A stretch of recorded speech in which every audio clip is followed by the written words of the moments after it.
तो ब्रह्मा बाबा ने जब शरीर छोड़ दिया, எனவே பிரம்ம பாபா எப்பொழுது சரீரத்தை விட்டு விட்டாரோ उसके बाद அதற்கு वो பின்னால் ज्ञान सूर्य राम वाली आत्मा அந்த ஞான சூரியன் ராமனுடைய ஆத்மா यज्ञ में आती है யக்னத்தில் வருகிறார். और यज्ञ में आकर के பிறகு யக்னத்தில் வந்துவிட்டு ज्ञान सूर्य बाप उसमें प्रवेश करते हैं। ஞான சூரியன் தந்தை அவருக்குள் நுழைகிறார். बाप के रूप में நுழைந்துவிட்டு தந்தையின் ரூபத்தில் 76 में प्रत्यक्ष 76 பிரத்யட்சமாகிறார், வெளிப்படுகிறார்.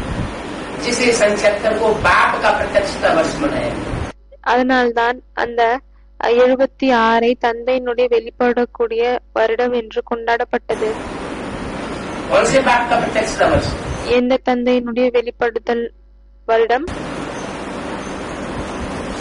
विधर्मियों के बाप का प्रत्यक्षता वर्ष नहीं, விதர்மிகளின் தந்தையினுடைய வெளித்தோன்றும் வருடம் இல்லை.